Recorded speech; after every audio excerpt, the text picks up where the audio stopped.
Hey, what is up everyone? This is Jalen. I'm at Shoal Creek Golf Course. We're gonna be checking out what's in the bag for Rhett.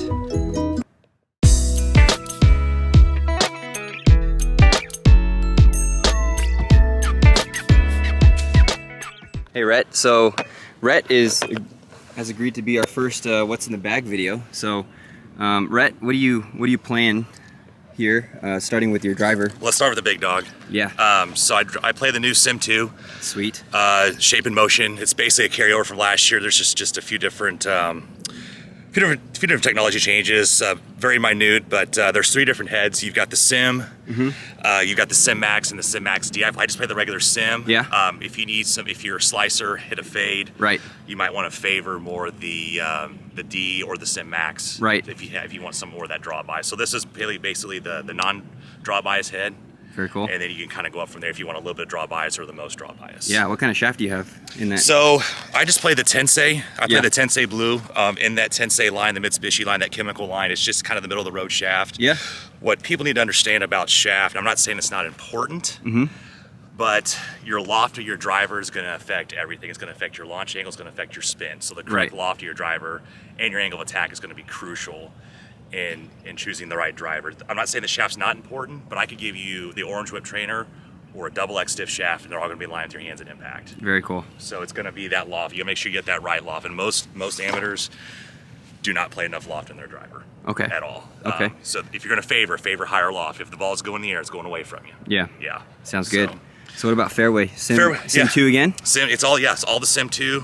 This is going to be the titanium lines. It's got some matte marks on it because we were on mats the other day. 15 degree. I play just the stock Ventus in it. Yeah. Again, it's going to be, when it comes to shaft, it's more feel. I just like the way it launched. It's kind of a mid-launch. It's kind of the mid-launch 3-wood. They've got the regular Sim Fairway as well, but I chose the titanium.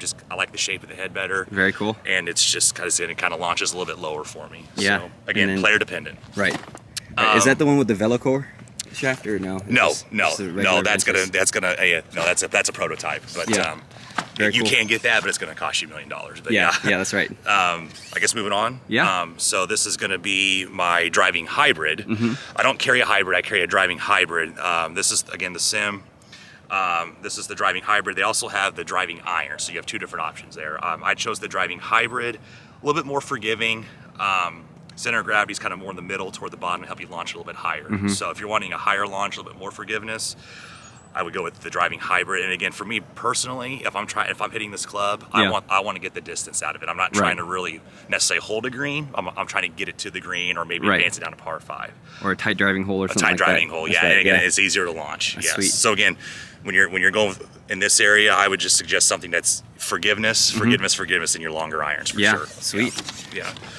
And I going to the irons. Yeah. I'm in the 770 line. Yeah. I play what's called a progressive set. Do you mind if I grab one right here? Yeah, absolutely. So my 4 and 5 iron are going to be the cast version. Yeah. That's the actual P-770. So again, in my 4 and 5, my long irons, again, it's a little bit dirty as I hit it earlier, but I'm looking for forgiveness more than anything. Yeah. I play that C-Taper Lite 110S. It's a steel graphite. It plays like a steel. Right. Again, when it comes to shaft, you need to get fitted properly. That's my biggest recommendation. When it comes to irons, just make sure you have that good lie angle. Make sure you have a proper lie angle and a proper shaft and length.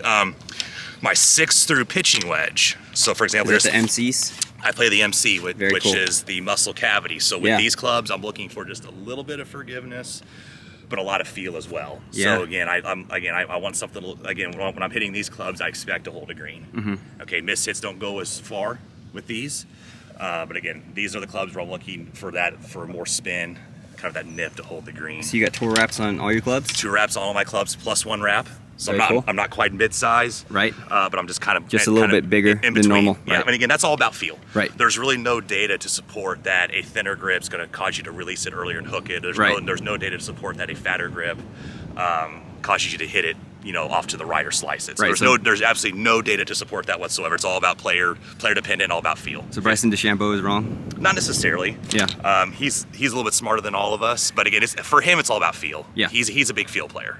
Right, and he does have some higher end science to back up his data. He has data to support what he does, but that's the thing about Bryson is with his 1-length irons, you can buy those 1-length irons, but the ones you buy off the rack, there's not as near as much technology in what are in his. Right. His are frequency tuned. There's just a lot more science behind it. Yeah, yeah. So not saying. Wedges. Yeah, so let's go to my pitching wedge real quick. So my pitching wedge again, the P-7MB, but it's going to be the muscle back. Oh, so you have a 3 combo. I have like a tri combo. Yeah. So again, I play the true muscle back in the pitching wedge. Because again, when I'm hitting this club, I want all the feel. I want all the I don't really need forgiveness because I'll strike the center of the club face with this one. So I need all the feel as possible. Yeah. So if I don't strike the middle, it's not going anywhere. Right. And then my triplets here, my 56, my 60, and my 52. I play. I play these mill grind. They will rust over time. So this is the rusty face one. They will rust over time. Very cool. I don't think they've quite started it yet. Big thing with wedges again. Of course, you have your loft here, then you have what's called your bounce. And with bounce, it depends on what kind of surface you play on. The bounce is the leading angle between the front edge of the club and the sole there. So again, if you're a digger, if you tend to put that club into the ground, tend to want to get more bounce in your wedges. Right. Okay. Again, there's just a lot of things that go about determining bounce. Just an example. Typically your higher lofted wedges will have the most bounce. Right. I play the 10 degrees in my 60 because it's the club I use more out of the sand, most out of the sand as well. So you want a lot of bounce. So again, my general advice on wedges is for most players, get the higher level of bounce. Okay. That's gonna be the most forgiveness. Again, if you play on tighter surfaces all the time, I wouldn't recommend that. You're going to bounce right off the surface and tend to skull it. Maybe have a little bit less bounce so you can dig in more to the surface. Sure. So you got your putter last, right? Yeah, my putter's last. I play the Spider X. Yeah. Basically, it just has that pure roll technology, and it even gives you better, even for your off-center hits, it tends to roll it more true. Right. So again, when it comes to putters, there's just so many of them out there. And again, my biggest piece of advice at putters is if it looks good, stick with it. Yeah. It's all about aesthetics when it comes to putters. So again, so you got that with the slant neck, and then it's the slant neck. Yeah. And it's again, you decked it out. I decked it out Chiefs colors. Okay. Big Chiefs fan. Yeah. Chiefs so fan. My Spider, I had it custom made, and anybody can do that. Very cool. Yeah. Very cool. So what's your handicap right now, and what are you looking to improve in your game? Oh, let's see. My handicap last I checked on my phone was the other day. I was a 0.4. I fluctuate anywhere from basically 0 to 1. Wow. That's kind of my range right there. Yeah. So. Yeah. And what's your favorite club in the bag, would you say? Oh man, probably my 7-iron, just because it's the most universal. Yeah. You can use it around the green. Of course, you can use it for low punch shots. Right. It's a very universal golf club. And really, with fitting irons now, they're all 7-irons now. It used to be 6-irons. Now all the fitting irons are 7-irons now. Very cool. And ever made a hole in one or anything? Never have one. Never have. I've done everything but go in. Okay. Have done everything but go in. I'll hit the stick, popped out. I've done everything but go in. So, awesome, dude. 0. Yeah. I'm on a goose egg right now. Okay. And last question: what do you looking to upgrade anything right now, or are you pretty happy with your set? Pretty happy. Yeah. Yeah, these are great clubs. Yeah, they're all brand new. They're all which shows I haven't played enough yet. But very cool. But yeah, they feel great. And again, when it comes to irons, my biggest piece of advice is make sure you get fitted. Okay. Even for the higher handicappers, it pays to get fitted. Very cool. Yeah. Well, thanks, Rhett. This is Rhett, your head pro, right? Yeah, at the Shoal Creek Golf Course. So if you're in Kansas City, make sure you come check them out. Check out the golf course. So thanks, Rhett. You're welcome.